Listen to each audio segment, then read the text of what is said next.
Pero Nelson, kasi kanina binabanggit ko, gusto mo bang mapanood yung naging pahayag ng Pangulo ukol doon sa kanyang panawagan ng reconciliation at saka yung kanyang press officer, tulungan mo nga kami mag-analyze, Yun bang kanyang press officer gusto rin bang makipagkasundo kaya?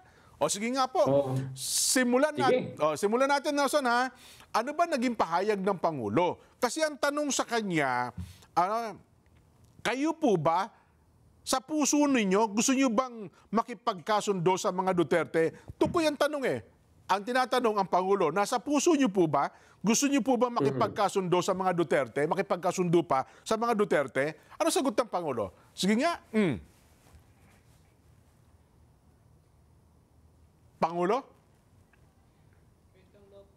Saglit lang daw. Kasi dito, Nelson, mapapansin mo na ang Pangulo na para bagang nagsasalita ng appeal to emotion, Gusto niyang ipakita na yung sagot niya sincero. Yes. Ayan, ito na raw, okay na raw. Sige nga po, panoorin natin mga kabayan, sabay-sabay natin panoorin.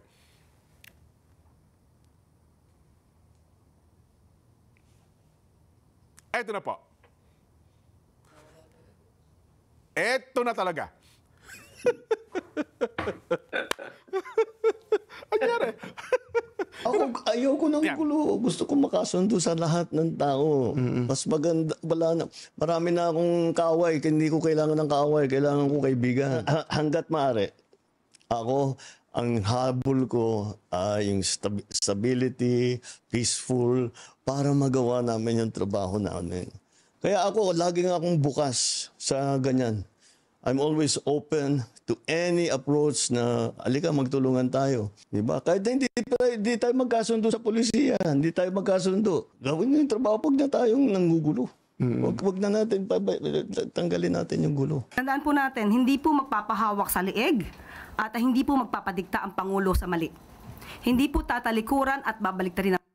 Yan. Bigyan natin ng kasi, Nelson, narinig mo ba yung paano magsalita ang Pangulo? Naramdaman mo? Na-feel mo? Di ba? Yes. Di ba? Mahinahon. Mahinahon. At saka mararamdaman mo yung gusto talaga makipagkasundo Yes. Di ba? Ito naman. Ikumpara natin doon sa tagapagsalita. Dapat kasi ang tagapagsalita, kung ang principal mo ay gusto makipagkasundo, doble o triple pa dapat ang gusto mo, di ba? Natural. Ay, pakinggan natin. Ito. Pakinggan natin. Sige nga, Auntie Claire. Hindi po magpapahawak sa liig at hindi po magpapadikta ang Pangulo sa mali. Hindi po tatalikuran at babaliktarin ng Pangulo ang batas para lamang pagsilibihan ang personal na interes ng iilan. So, tandaan po natin, lagi pong sa batas ang Pangulo. Kaibigan o batas? Batas pa rin po ang pipiliin ng Pangulo. Ang pakikipagkasundo po ay para sa taong bayan, hindi para sa personal na interes ng iba. Alalahanin po natin, maliwanag, uulit-ulitin ko ang sinabi ng Pangulo, sa lahat ng tao, gusto niya pong makipagkasundo para magkaroon ng stability, magampanan ang dapat magampanan at hindi madiskaril ang trabaho ng gobyerno. Ayaw po niya ng away. So, ang awayan na to, ang siya nagpapabagal sa trabaho ng gobyerno dahil puro paninira. Puro fake news na natatanggap ng Pangulo. So, ang pakikipagkasundo sa lahat, hindi lamang para sa mga Duterte, ay tama lang po na gawain ng Pangulo bilang ama ng bansa. Magsasakripisyo na siya kahit siya na po yung sinisiraan, kahit siya na po yung binibigyan ng maling kwento at binibigyan at ginagawa ng peke na video. Yan po ang dapat na gawin talaga ng isang ama ng bansa. Ayun! Ay, ikaw, Nelson, anong impression mo doon sa dalawang video? Gusto makipag-away nung isa. Di ba? Ano kaya? Kaya mo ng sutukan. Ano kaya? Sabi dyan Huwag mo kong hawakan sa leeg. Huwag mo kong hawakan sa leeg. Upakan kita dyan. Ano kaya pinaguhugutan ni Auntie Claire? Kasi ang Pangulong Bongbong, mararamdaman mo, may pinaguhugutan Marami na akong kaaway, ayoko na ng kaaway. Di ba? Yes. Tapos yung isa naman, hindi man sabihin literal, letter for letter, kundi gusto ko pa ng kaaway. Di ba? Yung isa, ayaw ko na ng kaaway, marami na akong kaaway. Hindi kasi binigyan niya ng ibang kahulugan ito. Sabi niya, sabi ng Pangulo mismo, oo, ako, ayaw ko ng gulo. Ayaw ng guluhan. Gusto ko makasundo lahat ng tao. Ibig sabihin, it doesn't matter kung sino ka. Totoo. Mas maganda. Marami na akong kaaway at hindi ko kailangan ng kaaway. Kailangan ko kaibigan. Ayun. Oo. Kaya ako laging bukas sa ganyan. Open lagi. Ay yung sagot ay yung iyong press officer na dapat ay mas composure, mas mapagpakumbaba, mas convincing. Paano niya diniliver yung mensahe ng Pangulo? Nelson. Ang sabi niya, yung Pangulo po, ayaw niyang hahawakan siya sa leeg.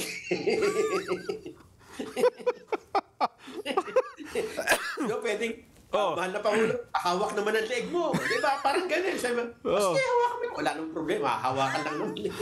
Yung isa naman, huwag mo hawakan yan. Mag-aaway tayo. Parang ganun di ba? Kasi kung ako Pangulo, baka sabihin na, hindi, gusto ko nga, yakapin mo ako, magkaaway tayo, yakapin mo. Di ba? Wala namang sinabi nung hawakan kayo sa leeg. Kaya naman wala akong, ewan ko lang baka nagkakamali lang ako ng impresyon doon sa naging pahayag ni Yusek Claire Castro Nelson. Kasi Jen, ang ginawa ni Attorney Claire, ang kanya lang binigyan ng interpretasyon ay yung answer ng presidente, di ba? Kaya sabi niya, lahat ng tao, pero kung ikaw ganito, ganyan, may mga kondisyon ka na kung ano-ano, hindi, away pa rin yan. Pero kasi, ewan ko lang kung mali.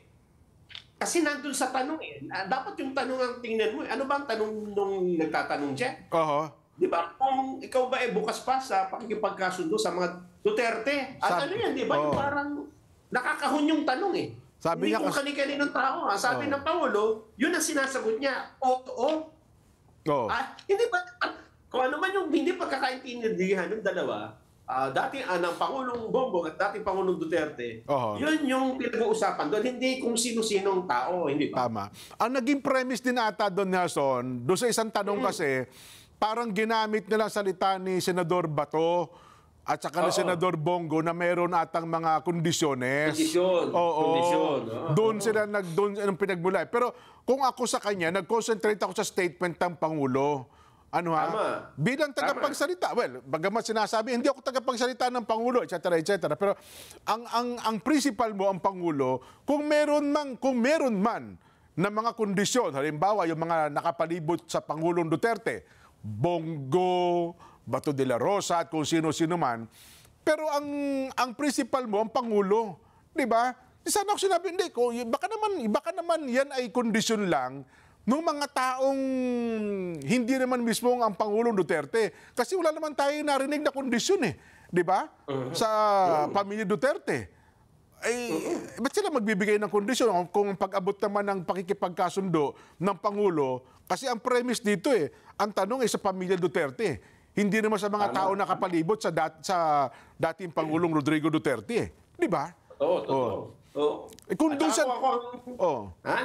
Kung akong sasagot doon dyan, sabihin ko, naintindihan natin yung damdamin ng mga taong ito. Pero ito, ipagkakasundo, doon sa kaya lang gawin ng presidente, at bawa, ICC, yes. Nasa ICC yun, di ba? Kung anong gagawin nila. Kaya lang ay dapat, pasimula pa lang ito ng gusto niya makipagkaibigan, makipagbalikan, di ba? So wag mo muna lagyan ng mga dahilan na hindi ito matutuloy dahil lang sa mga statement ng mga taong hindi naman yun ang direktang gustong lapitan o balikan yung relationship na yun ng Pangulong Bongbong. Di ba? Kasi nung inelaborate pasensya na po napag-uusapan lamang natin, nung inelaborate kasi ni Yusek Claire Castro, sa halip na mapabuti, mukhang napasama pa siya. Dapat ang tinulungan ni Yusek Claire, tinulungan niya ang Pangulo na mag-abot ng pakikipagkasundo. Yes. Bilang isang, alam mo naman, bilang isang abogado, meron tayong tinatawag na si Yusek na, aram naman yan out of court settlement. di ba? At kung ano-ano pa, siyempre, iba yung nasa korte ka, tsaka yung out-of-court settlement, di ba? Kung ang kaso ay pinag-uusapan mo, ibig ko sabihin, kung out-of-court settlement, huwag muna, santabi mo na muna yung mga usaping legal. Importante, magkasundo muna tayo. Di ba? Kasi pag nagkasundo tayo, next na natin ayusin yung mga legal issues.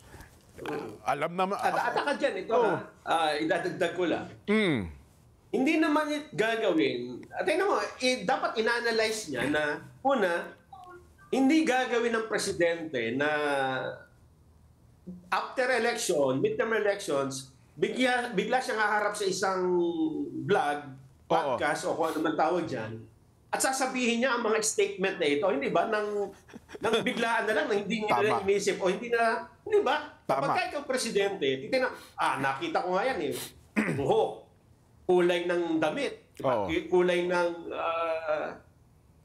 kurbata, kulay ng sapatos, paano lilingon, paano ngingiti. Eh di lalo na, ano ang sasabihin, di ba? Tapos i-release mo sa publiko, ibig sabihin, mensahe, ay ano yan, kumbaga sa pinag-aralan niya, pinag-isipan kung bakit niya gagawin, meron dahilan yan. At ikaw bilang nandiyan sa palasyo at dapat ay tagapagtanggol at pagpalaganap ng mensahe ng Pangulo, hindi ka gagawa ng statement na ang magiging, nawawasakin mo yung statement ng presidente, di ba? Tama. Parang sinira mo yung objective na, bakit pa siya lumabas kung ang lilitaw din ay, hindi, away tayo, magulo kayo eh. Gusto niya kung ano-ano, di ba? Di ba, Jen? Tama ka, Nelson. Well, ako, marami ng mga lumipas na presidente at karamihan ng tagapagsalita, di ba minsan ang dating Pangulo Duterte, di ba pag nagpaliwanag siya, laging pakwento eh. Kapag ka nagtanong ka, minsan malayo ang sagot eh. Kaya ang kukunin mo, yung tagapagsalita, ano bang gustong ibig sabihin? Ano bang gustong sabihin ng Pangulo sa kanya naging pahayag na ito? Doon makikita mo, naliliwanag ng kanya presidential, ano man tawag dati, mararamdaman mo, ipinapaliwanag sa ikabubuti, sa kagaganda ng mensahe ng Pangulo na kumisan, hindi ikalilinaw na hindi naintindihan, natatanggapin na malamig, madali ng taong bayan. Pero dito parang, dito nabalik ko. Ano ba? Ang ginagawa mo, nag-aabot ka ng kamay, di ba? Gusto mong, kumbaga sa i-visualize mo yung mensahe ng Pangulo dito. Gusto niya, iniabot niya yung kamay niya, di ba? Sa mga Duterte. Kasi nandun sa tanong yung Duterte. Inaabot niya. Ang ginawa ni Auntie Claire, hinawakan yung kamay. Wag. May mga kondisyon eh. Akin na. Hindi ba? Ganun lumilitaw. Nako. Nangingiti tayo sa bagay nito. Pero, well, sa iwan ko lang ha. Baka naman nagkakamali kami ni Nelson sa impresyon. Ang ating mga kababayan siguro. Sa tagal natin sa programang ito, ang pagkakamali lang natin kuminsan pagka sinabi natin hindi maganda yung isang naglalakad. Pero lapit maganda pala, di ba? Pero sa lahat halos ng ginawa natin pagtalakay dito mula pa noon, siguro kung hindi dadami ang mga nakikinig, nanonood sa atin, kung laging mali ang sinasabi natin at kung laging palpak ang analysis natin. Kung minsan, hindi naman po sa pagmamalaki mga kababayan, mas tama pa nga yung aming pag-uusap, yung aming napag-uusapan ni Jen kaysa sa mga eksperto, di ba? Kaya nga sabi ni Jen di ba tayo mag-interview ng political analyst, mas mahusay pa naman. Hindi ba? Usapang ano lang to, tambay eh. Pero kapag in-analyze mo, kahit paano tambay na may alam din naman pala. Di ba? Usapang kanto na, kailangan ko ng political analyst.